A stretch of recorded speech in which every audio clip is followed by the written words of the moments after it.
On Tech News Today, we go inside the new Microsoft Surface Book laptop.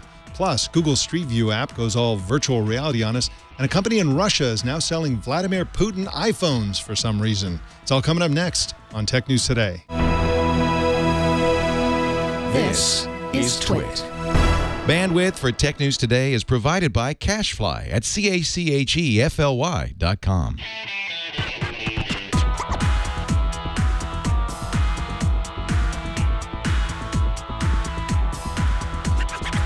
This is Tech News Today for Wednesday, October 7th, 2015. This episode is brought to you by Gazelle. Would you like to get cash for your old iPhone? Gazelle makes it easy. Shipping is free and the payment is fast. What's your iPhone worth? Find out at Gazelle.com. And by Prosper. Prosper is a peer-to-peer lending marketplace which connects people who are looking to borrow money with those who have money to lend. Visit prosper.com/TNT to apply for a loan now. Tech News Today is the show where we talk about the tech news with the journalists who report it. My name is Mike Elgan, and our co-anchor today is ZDNet contributing writer Kevin Tofel. Hey, Kevin, how you doing? I'm good, Mike. Glad to be here, especially the day after the big Microsoft press event where they came out with some pretty innovative stuff that I know we're going to talk about today. We are, and we're in fact going to talk about the big laptop that they came out with. But this show is really, really heavy on changes to apps that many of us are using. So if you're into mobile apps, this is a great show for you. And, of course, Wednesday is always a great day for mobility because, of course, Kevin Tofel specializes in mobile computing. So let's jump right into that story. We told you yesterday about Microsoft's new Surface Book laptop, but one journalist, Mashable's Lance Ulanoff, got an inside look at the device and exactly how it was made. Lance joins us now. Welcome to the show, Lance. Hey, thanks for having me. Thanks for coming on. Appreciate it. Now let's start with the most obvious feature of the Surface Book, the hinge. What's the deal with that hinge? So they wanted to do something different. I sat down with Panos Panay, who's the new Windows new head of all devices, and Ralph Groen, I think is the way you say his name, was their chief creative guy or creative director. And they had this idea for a laptop first and foremost, but they wanted to create this balance. So, you know, one, something that could come apart, but also balance in a way so it still looked like a laptop and still folded like a laptop. So that created a very sort of specific problem for them. And standard hinge wasn't going to do it.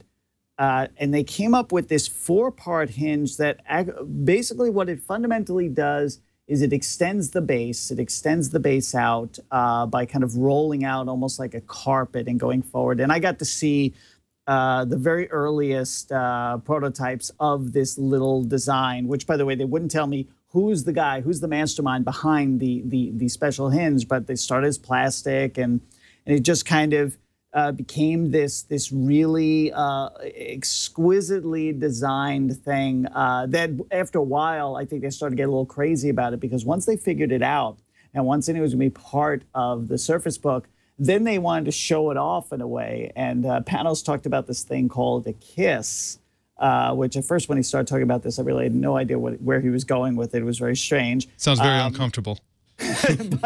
but basically, and I did notice it, but I didn't put it all together. When I was holding the Surface Book, I noticed on the outside edge, each of the 4 pieces of metal, it's all magnesium, seemed shiny, almost like I thought there was plastic on them, quite honestly. It turns out that's the kiss, this little bit of elegance. And they wanted to show the precision in a way that's a very sort of Apple-like conversation. And, you know, the more I talked to these guys, the 2 of them, and more in particular Panos, I was seeing a passion for bringing products to market that didn't necessarily exist at Microsoft for a long time, not at this level, but you know, it feels like a different place, and this is certainly a different kind of product for them. Well, kiss or no kiss, Lance, I do think the hinge is pretty innovative. I'd like to see this coming out of Microsoft. It does, as you said, extend the footprint of the device, which makes it more lappable, which I like. Let's talk about lappability. There you go. Let's talk about the actual 2 pieces of it, the base and the tablet, because, well, I say tablet because the screen pulls off, but they're calling it a clipboard. It does not have a hinged back like the Surface Pro does, so it is more of a slate than anything else. But the base, it seems, is heavier, and that makes sense to me because you don't want this tippable. You want it lappable and not tippable. You want it stable. But I'm a little concerned about it seems like most of the battery bits are in the base of this, and that the clipboard or tablet piece is lighter because it has less battery inside. And I'm hearing, and maybe you can confirm, that the tablet bit or the clipboard only gets about 3 hours of battery life. What have you heard on that?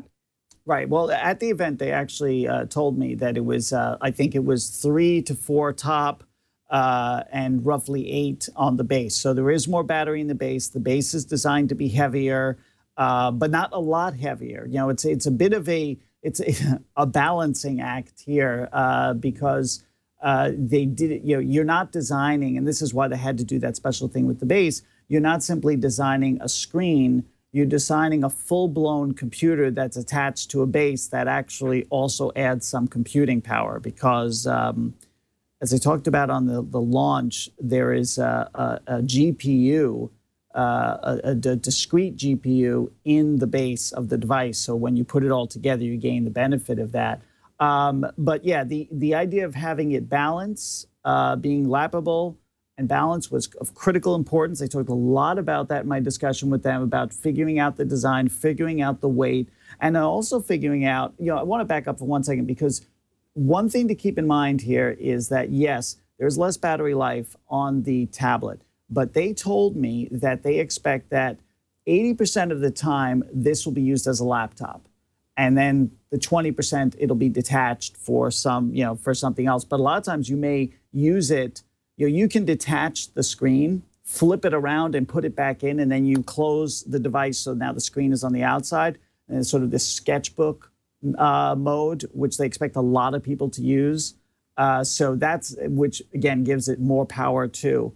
So there's that as well. I'm trying to remember what else I was going to say about it. There's a lot of, I mean, it's so much new technology for Microsoft that. You know, initially, you know, since we didn't expect this at all, there were no leaks. They told me they gave people access to the final product about a week and a half before yesterday's event. So one of the reasons no one knew this was coming. So it really caught us all by surprise. So it was certainly a lot to ingest. Lance, years ago, I think it was like 6 years ago, Microsoft had a prototype device called the Courier. I knew you were going to bring that up. And it was a new type of tablet, and it was, if I recall, it had two screens on it. Yes. It was kind of a book-like thing. This device is called the Book. Did they tell you why they have the name Book, the word Book, in the title of this device? Well, from the earliest days of designing it almost 2 years ago, Panos was sort of saying, let's make the ultimate laptop, but let's think of it like a book, so people can hold it like a book, sort of carry it about that way. You know, you notice when you close it, instead of it being this flat slab, right? It's actually opened at sort of toward the hinge like that. So it has this unusual gap. I kind of pressed them a little bit on this because I was a little concerned about the gap being not strong enough. You know, would it open it up to more issues? But they said they've tested it, and you know, it's strong as any laptop out there. But it does create that look. More than anything, it creates that look of a book. And of course, then they use the metaphor of they don't call the top a tablet; they call it a clipboard. You know, you remove the clipboard. So you know, there's all these sort of things that they've done to sort of try and suggest to you how you should think about it. And they've done things too that Microsoft's paid a lot of attention to sort of how you feel about the Surface Book and how it makes you feel when you use it. So one really good example is what happens when you detach the screen.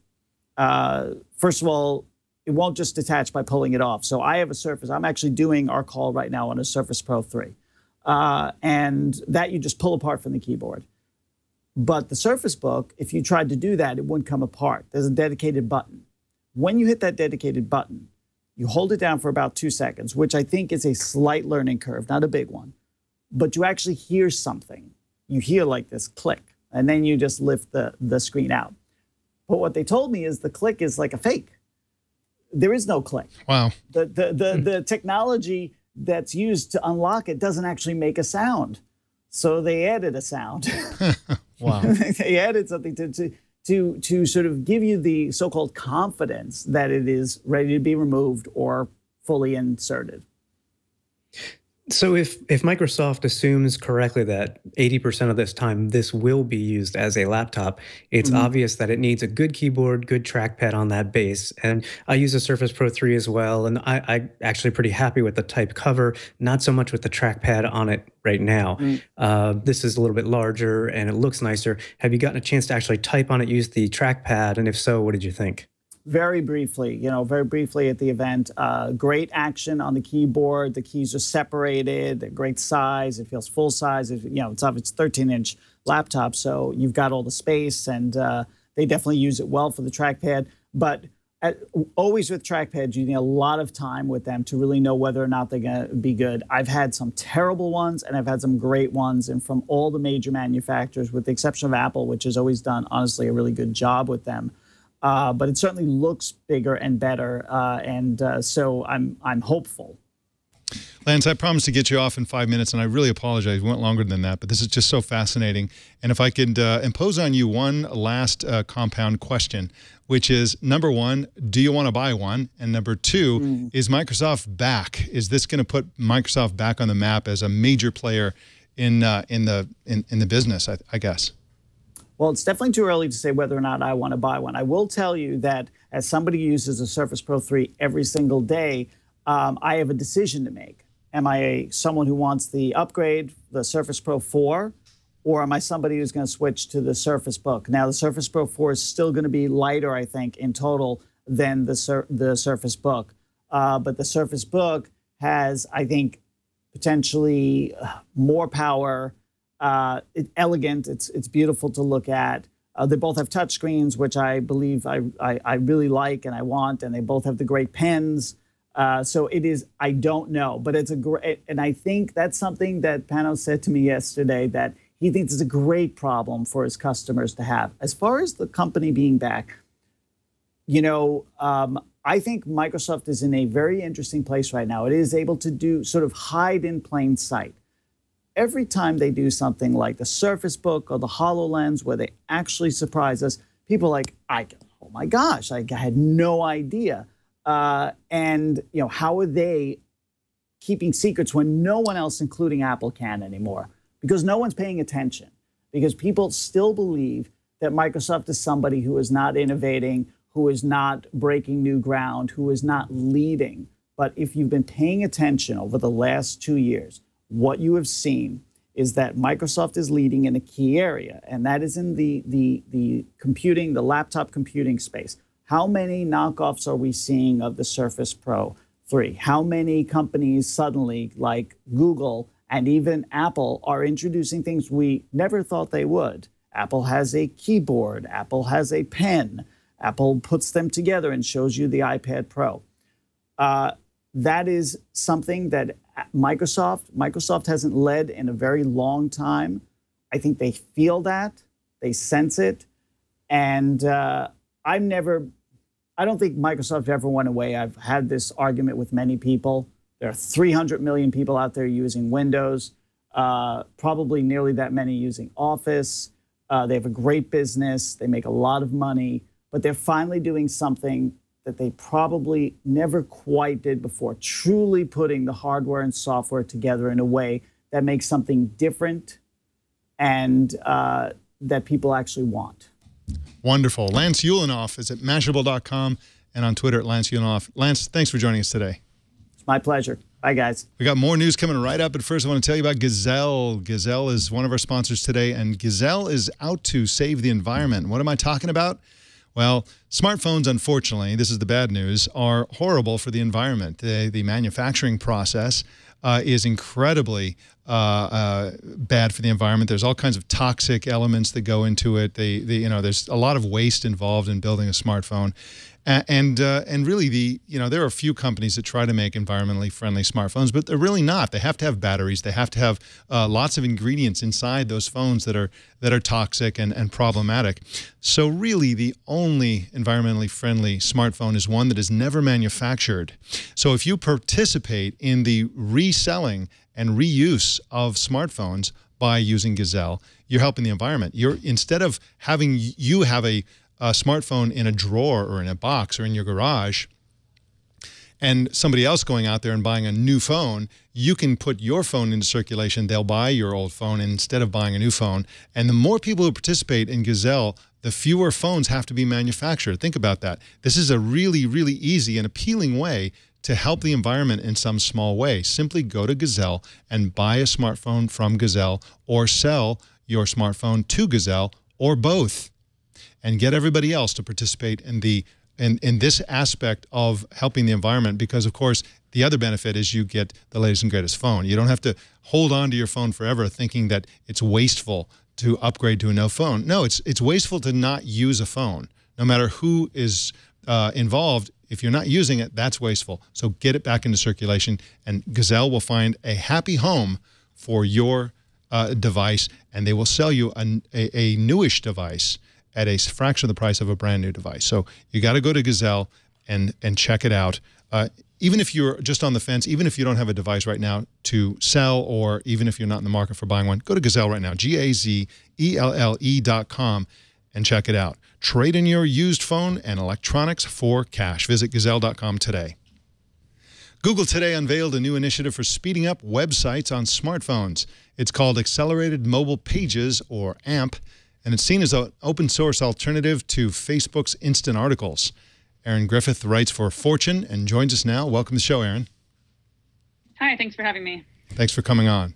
Now, how does AMP work? I think we know a lot about Facebook instant articles and how that works. How does this work? Well, the interesting thing about AMP is it's a little bit more complicated than Facebook's instant articles, and I think there were a lot of questions that weren't answered, or maybe weren't answered all that clearly at today's press event. But it is essentially open sourced, so anybody can plug this code that Google has written into their own web pages, and then they will automatically have these beautiful, fast-loading sites that work really well on mobile, and that's sort of that's basically the idea behind it. There's a lot of kind of questions like, where does this content actually live, and what's standard and what's not. But right now, Google only pitched it as a demo, so they're saying there's a lot to be worked out. It's not live yet, only through a few different links, but they do have a lot of publishers that have already, as you can see here, signed up and are trying it out. So, Erin, mobile ads are actually a pretty hot topic right now, particularly with iOS 9 and content blockers and such. And it's no surprise that Google makes most of its revenue from ads. That's not, a newsflash there. But, is this going to be exclusive for pages that only use Google's ad network, so it will help Google, or is it actually open for any potential ad network to be shown on these mobile or accelerated mobile pages? No, it's open, I think, for any ad network. I think Google wants basically to create some sort of standard for ads that kind of avoid the really annoying takeover ads, the kind of ads that ad blockers are designed to block, the ones that people actually really hate. But obviously, Google is very pro ad, and so this is kind of a stake in the ground. Like, we can make the mobile browsing experience better without completely killing ads, like a lot of people on iOS are now doing with their ad blockers. Now, the early reports on this, which were based on anonymous sources, they framed this as Google partnering with Twitter. Is that what actually came about? Is that what they announced? Is Twitter involved in this? Twitter is involved in this. They were one of the 4, I think, or 5 publishers that were up on stage at the event today. But Twitter's not the only platform or sort of like, news not the only company that's not an actual publisher that's involved. There are people from Parsley there are people from Chartbeat there are people from Nuzzle there, which are all sort of tech companies that are around the news category, but not actually news producers themselves. So I think there's a lot of ways into this from a lot of different companies. And Twitter, as you know, also launched their own news product on Monday, which has human curation of tweets. It's called Moments. It's a separate tab inside the Twitter app. So, I mean, this is basically a way for anyone who has a news app to allow news pages and articles to load even faster within their own app. So I don't think that it's an exclusive deal with Twitter, and I don't think Twitter is the only publisher or the only platform that's going to be using this technology. Like many Google things, it's meant to be open source. It's meant to be open for everyone. I believe they mentioned that WordPress is also developing a plugin now, so that way basically anybody who publishes on WordPress can just kind of download this plugin, and their pages are already AMP compatible. So it sounds like this is something that Google wants everybody to be using. But it is a play against Facebook and Apple's kind of walled garden, especially Facebook, which is pulling a lot of content into Facebook, and that means it's not Googleable. That means it's not monetizable with Google search ads. So the more open, the better for Google. Yeah, Google has a history of, trying to make things better, particularly when it's web related, when they see opportunities here, whether people like it or not. And this one strikes me as another one. And I'm curious, Erin, do you think this is Google saying, all right, publishers and app makers, you've pretty much given us a really crappy experience, so we're just going to take over and try this now because we know the best way to do this? Do you think they're kind of sticking it to these guys? That's an interesting question, and you might be right there. And actually, I saw Om Malik tweeted something today that this is just publishers, further highlighting how they've given up on trying to be innovative and trying to solve these technical problems themselves, and just kind of handed it over to the big tech platforms. And in a way, he's right, because a lot of media companies just aren't innovative, especially on the tech side. They've never really been able to figure out how to get their CMSs right, and now on the mobile web they're already behind there too. But the one counter to that is that it's not just legacy media companies that are involved in this. They had people on stage today from Vox and BuzzFeed, and those are both companies that are now valued like tech companies.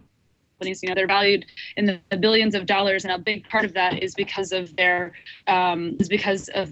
technology prowess, because of their home-baked CMSs and their abilities to publish on multiple platforms. So I don't think that this is just for legacy media companies that can't figure out the tech. It seems like everyone's kind of experimenting with this multi-platform distribution system, and I think that's definitely going to be the way that we're going forward with publishing. Well, fast internet is always good. I hope that this at least does that, and we'll see who gets on board. Erin Griffith is at Fortune.com and on Twitter at Erin Griffith. Erin, thanks for joining us today. Thanks for having me. Right. ProPublica reported yesterday that Verizon plans to combine the personal information it collects on users with the details harvested by AOL's ad network. Jeff Larson co-authored the piece for ProPublica, and he joins us to talk about it. Welcome to the show, Jeff. Hi, Mike.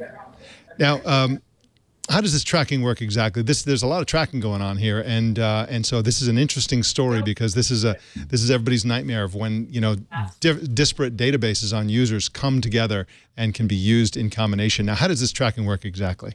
So Verizon and other telecoms insert what's known as a HTTP header into HTTP traffic that is unencrypted. And what they're able to do, what advertising companies have been able to do in the past, is link those unique headers into an HTTP request with demographic data. So in the past, we found Turn, an advertising company. We also found that Twitter was doing a similar sort of thing for their partners. What's new here is Verizon and AT&T got a lot of heat for practicing this sort of header injection. And now what Verizon is saying that they're doing is they're going to merge users tracking behavior with AOL's online ad tracking network, as well as Verizon's offline billing data, so that they get a deeper profile of folks traveling around the internet. Jeff, you mentioned that some of this data is actually unencrypted, which is obviously a privacy nightmare for people who care. Does Verizon even allow for an opt-out? Because I think when they first started this whole super cookie thing, they didn't allow that, and I'm curious if they're giving that option to users with this new approach with AOL.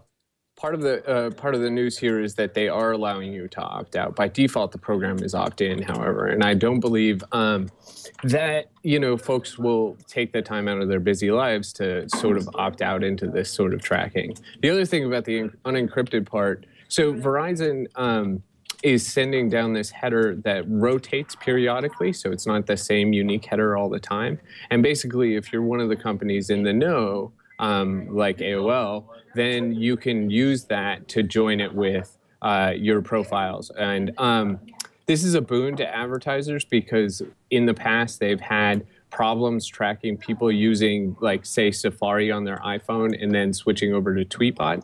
Now, and using the web view inside there, the little web browser inside of their Twitter client. Now they can track people's viewing habits on Safari and across apps and things like that. And advertisers have been trying to figure that out for a long time, and this seems to be, the key to that lock.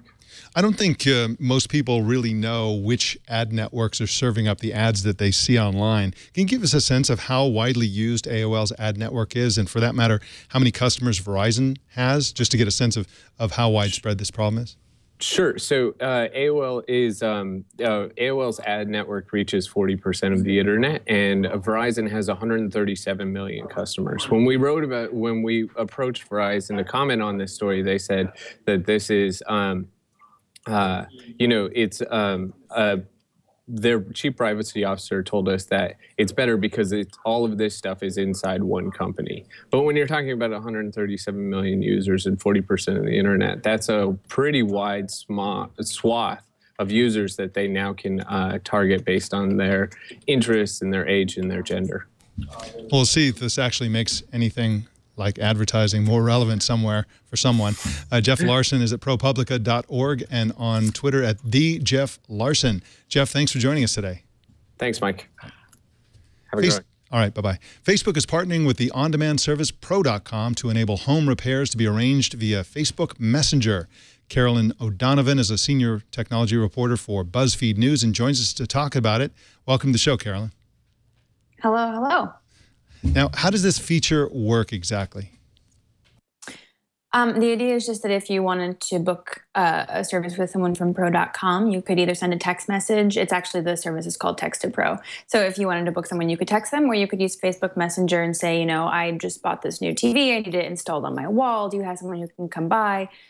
Someone who works in Seattle and is employed by Pro.com would talk to you over SMS or over Facebook Messenger, whatever you prefer, and then they would help you figure out who you want to work with, when that person can come by your house. And an interesting point, I think, when we're thinking about this kind of thing is that it's also set at a flat rate. So it's not the kind of experience where someone comes to your house, they do a service, and then you have this debate over what it should have cost, or you pay them by the hour.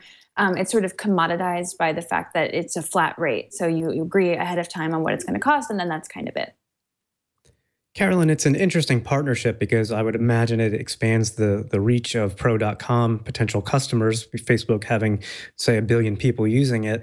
It seems like there's a bit of, I don't want to say consolidation, but a lot of these partnerships starting to take place. I think TaskRabbit recently signed an agreement with another major web company in the recent past. And I'm wondering, is that what's happening in this industry? People who offer services and web availability of things, are they going to continue to try and partner with these large groups like Facebook?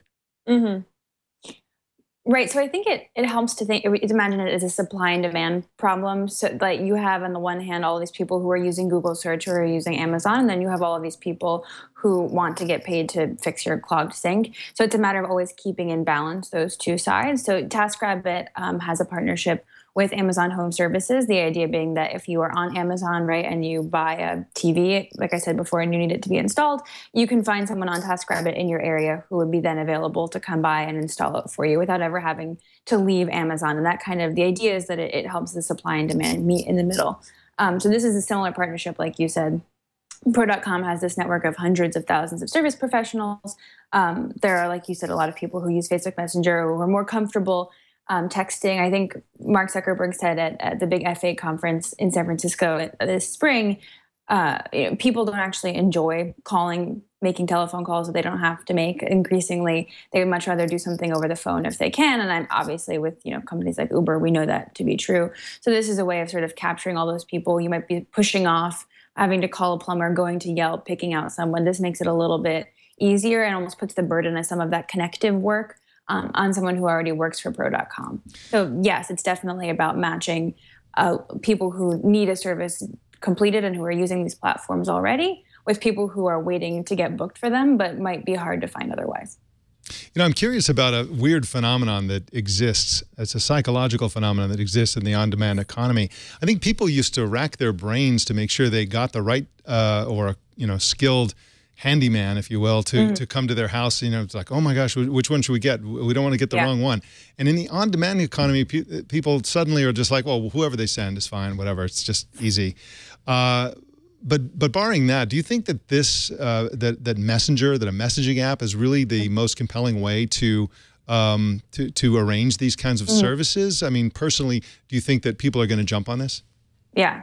So I think what you're talking about is what people usually call the trust issue. How do you know that you've booked the right person, that the person's going to come, and blah, blah, blah. So a couple of these platforms, Porch.com is one of them, Pro.com, I know that's confusing, is another. First of all, there's a certification. They have to go through certain steps before they're actually going to send someone to your house to make sure that they're not, that they're reliable. But those two companies also offer guarantees. So if the person comes and they can't figure it out, or they don't have the appropriate equipment, it's not completed in the amount of time that you thought it was going to be, someone else has to come back. Instead of the way you'd usually have to negotiate that if you were booking someone off of Yelp or Yellow Pages or something along those lines, they will actually guarantee the cost of the service. So if they have to send someone else out another time, there are different arrangements on each site. Pro.com is a little bit different than what Porch just rolled out with their new guarantee, but they will actually pay for the job to be completed because they want you to be a return customer. They don't want you to have a frustrating experience and then not want to use the site again. So it's in their interest, right, to sort of make sure that your first or second time is valuable and that you get what you needed to have. So I think that kind of addresses a little bit of that problem of, is it just a random person? I mean, it is and it isn't, right? Like TaskRabbit, for example, has very in-depth profiles. And I've talked to people who work off of that platform that say the more effort you put into building that profile, having a good picture, being very specific about your experience, you don't want to exaggerate your skill set and then come to someone's home and be unable to do a task. I think that there are different ways across platforms that people address the trust issue. And I mean, on the sort of outskirts of what's possible, I've heard multiple times people talk about the idea of taking something like an Uber rating that a driver might have, and is there a way that we can turn that into a worker rating that applies to different platforms? If you're thinking about people who are maybe driving on Uber and Lyft and for Postmates or something like that. And that's when I think you start to really get into an interesting and maybe trepidatious area about what it means to create a sort of digital metric for trust. I mean, and then you push that out to, there's all been this controversy this week about the People app, right, where you actually just rate people for how they are. So I think all of that conversation, which is across a really broad spectrum, is about dealing with what you're talking about, which is about meeting a stranger off of the internet, which has always been scary. Well, surely this will expand the potential reach for Pro.com, but there's a whole other side to this that I'm wondering about. Facebook is obviously doing the matching, and it's got all that information of who's actually taking part in Pro.com services as a result of that. So I'm wondering, do we know if I go through Facebook to Pro.com and have my kitchen remodeled by somebody, am I going to start seeing sponsored posts and ads for, say, kitchen appliances? Yeah, I think that's a great question. I didn't actually get to talk to Facebook yet about the product, but it's definitely true that the company is getting more interested in not necessarily owning some of that data. I mean, I think they've been pretty specific about, especially recently, about their feelings about privacy in terms of what you search for and who you talk to. But I mean, they certainly have the automated personal assistant that they've been working on. They have Facebook at Work. So they're definitely, in terms of how much they know about you, I think sort of spreading their tentacles out a bit into different areas of your life. But I mean, it's always been a highly personal platform, right? So, but I think that the question you ask about advertising is interesting because the way Google plays in this space is, in fact, an advertising play, right? So I think it's definitely valuable to think about. All right, Carolyn O Donovan is at BuzzFeed.com, and you can find her on Twitter at CEO Donovan. Are you a CEO, Carolyn? I am not a CEO, but I would say it's more than a coincidence that my parents chose those particular set of initials. Awesome. CEO Donovan on Twitter. All right, Carolyn, thank you so much for joining us today. Thanks. We told you Thursday about an iOS app called Speed Camera Alert, which tells drivers in Washington, D.C. when they're near a speed camera. The app was based on information published by the D.C. Police Department, and the app developer created an online petition to get it reinstated. Well, now Apple has done that, and the app is now available again in the App Store. Kevin Tofel, I wrote a column about this, eviscerating Apple, for this that was published Monday. And I'm going to pretend like they listened to me and made the change because of what I wrote.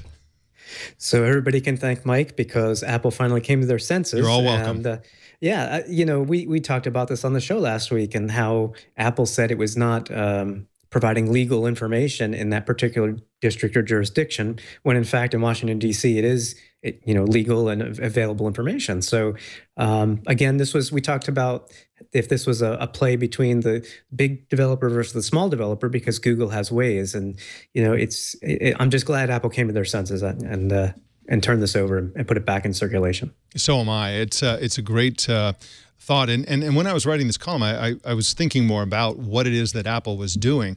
And in fact, the publishing of this data, this is essentially the simple overlaying of publicly available data that was published by the police department into a Maps application to actually make it safer to interact with that data while you're driving. You wouldn't want to actually just look at the list and say, am I on this corner? This data was published as the result of a democratic process. They weren't intending to create speed traps. They wanted to be open about where the cameras were. And so this information is in the hands of the public, and it's their right to use it. And so I'm so glad that Apple changed their mind, and we'll see if they do something about the ban on that drone app that tells you about drone strikes that kill people in other countries. They still, to the best of my knowledge, have banned that. Well, another story in product update news, Facebook has added the ability to draw on photos, a feature that already existed in its Messenger app. The feature is called Doodle, and it's been added to the edit tools for the iOS and Android Facebook apps. This should result, Kevin Tofel, in some very tasteful photographs. Not. Define tasteful. I'm sure my kids will actually love this because they like to draw and doodle on photos of their friends and whatnot. And they use the new Snapchat filters and so on. Me personally, I'm not a doodler, so I won't get any value out of this one. Yeah, I think the only way that I would use this, the only purpose that I would use this for, is for drawing a red circle around something I want to bring attention to. So it's, I guess, useful for that. If you really like to do it. Sometimes that's actually really funny when you circle something and really isolate that item. Well, Google announced yesterday an improvement to Android Marshmallow that enables Google Translate to work inside apps. Now, the apps need to be updated to support the feature, so it's not going to work in everything all the time. But once updated, you can select text inside an app, which will pop up a translation option. I think we're getting to a world, Kevin, where language differences will become mostly irrelevant when we're using, our technology. Yeah, language barriers have kind of been crumbling down thanks to the internet and mobile apps and so on. This is great to see. And as you said, apps actually have to be updated to take advantage of this.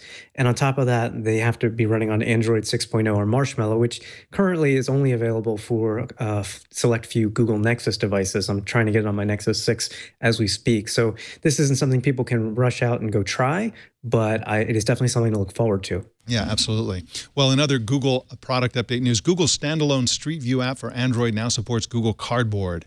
So you can look around inside Street View by basically looking around inside Street View. This is really cool, Kevin Tofel, because of course, every Street View photo is really a 360 photo. I mean, and why not?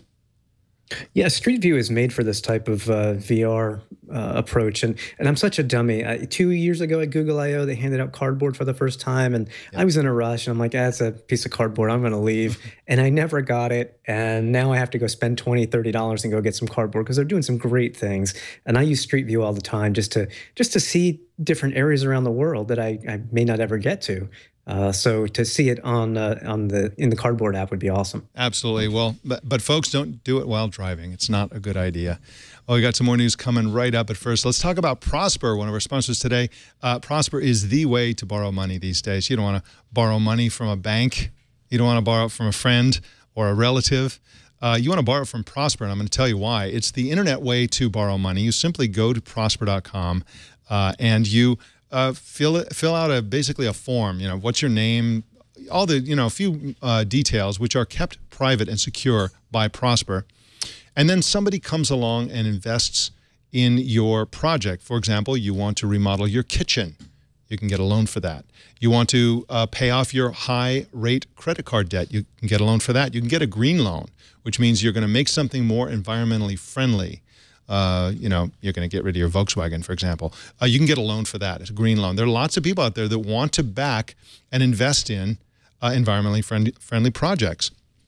By far the biggest use for Prosper, though, appears to be getting out of that, sort of changing the debt from high interest rate credit card debt to low interest rate loan from Prosper. It's a stable amount that you pay each month. It comes right out of your account. There's no penalty for early payment. So it's a great loan in its own right. It's a great investment for the investors, and it's a great way to borrow money. You've got to check out prosper.com. And one of the things you can do also is go there and just see the experience of other people, see what other people are doing. It's essentially a kind of it's almost like a social network for people who are doing interesting projects, if you look at it that way. So it's a very, very cool way to borrow money for up to $35,000 in your account in as few as 5 days.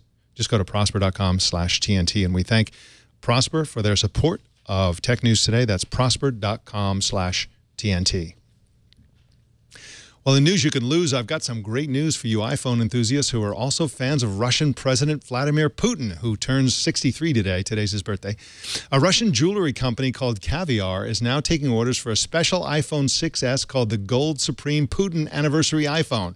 It's got Putin's face on the back, raised in gold, surrounded by titanium, and the price is around $3,200, and it comes with a free box. Caviar is selling 63 of these limited edition phones, so act now. Kevin Tofel, I bet you can't wait to get one of these. I think it's a great idea, actually. I just don't have the $3,200, so instead I just put them on my lock screen. Nice. Yeah. That's beautiful. That's the cheap way. And I hope they come out with a Donald Trump phone. I would jump on that in just a second. You can have a case with hair on it and all. Exactly. Yeah. Wouldn't that be great? Well, our TNT fan of the day is Trenton Moody, who posted this picture on Twitter. He says he listens to Tech News Today while working the night shift, apparently in some kind of store. Very cool. Show us how you watch or listen to TNT. Just record a video or take a picture of yourself or your setup and post it on Instagram, Google+, Twitter, or Facebook. And use the hashtag #HowIWatchTNT so we can find it. Kevin Tofel, what are you working on these days? Are you working on that? You're sifting through the aftermath of the big Microsoft announcement? I am indeed. Actually, first I'm going to remove that lock screen because I just did that while you were telling the story. Yeah, so last week I had said I was going to try and use my iPad as a full-time device for writing and fun and games and all, because the iPad Pro is coming. Well, yeah, Microsoft really put a wrench in my decision-making process because the Surface Pro 4 is attractive, as is the Surface Book. But as I said to Lance earlier, I'm a little concerned about that 3-hour battery life on the clipboard because I tend to use my devices, half laptops during the day and half tablets. 3 hours is not going to cut it for me. Yeah, tablets tend to have really long battery lives, and that's one of the advantages of doing what you were doing, which is, using an iPhone or rather an iPad as a full-time computer, because it's like the battery life is amazing. So, by the way, how is that going so far? Have you been doing that all week, using the iPad? I have, and it's definitely, I've had to adjust my workflow because obviously with no keyboard or mouse support, no mouse or trackpad support, you got to reach out a lot on an iPad. I mean, you write, Mike, so you know that in a content management system, there's typically lots of different fields to fill out. And sometimes I can tab to them, sometimes I can't, so I've got to tap them, and then there's drop downs, and I've got to tap the drop downs. So it's a little frustrating from that regard, but I think I can make it work. I'm actually using Byword, an iOS app, to do my writing, and then I go in and fill in all my fields, and it's working well. I think I'll do better on the larger display of the iPad Pro, which will have the full multi-view split screen support as well. Well, now that Apple is going to be making a keyboard that is designed to work with an iPad, I hope they just use the regular keystrokes that exist in OS X. I mean, it's very often I do just, I just habitually do keystrokes, and I just think, well, why don't they just implement that? They do have some shortcuts. Even now, as I use an Apple Bluetooth wireless keyboard, I can use various keyboard shortcuts. And you can actually, with iOS 9, use 2 fingers on the software keyboard as a trackpad. The problem is that when you're using a hardware keyboard, that's not always visible. And even if it is, you're like reaching out. I don't mean to poke everybody in the eye, but you're reaching out to the screen to actually mouse around. So yeah. Okay. All right. Well, Kevin, thank you so much for co-anchoring today, and we'll see you next week. Sounds great, Mike. Thanks. Okay. Bye-bye. Let us know what's on your mind. Send email to tnt@twit.tv or call us at 260-TNT-SHOW. That's 260-868-7469. You can leave a message. Nobody's going to answer that phone, but you can leave a message, and we might play it on the air. You can subscribe to Tech News Today by going to twit.tv/TNT. You can choose your favorite way to subscribe at twit.tv/TNT, as I said, and what you'll find there is you're going to find all kinds of options to download every single episode. You can search for old episodes. There's a lot of stuff going on this page, so check out twit.tv/TNT. If you'd like to help us grow our audience, here's how to do it. Just post a link to, you guessed it, twit.tv/TNT on the social media site of your choice. Tag 3 friends and recommend that they subscribe. You can also subscribe to our subreddit at technewstoday.reddit.com, and you can follow me at elgan.com. Don't miss our other news show, Tech News Tonight, at 4 p.m. Pacific every single weeknight. And that is the Tech News Today. The show is produced by Jason Cleanthus and edited by Anthony Nielsen. My name is Mike Elgan. Thanks for tuning in. I'll see you tomorrow.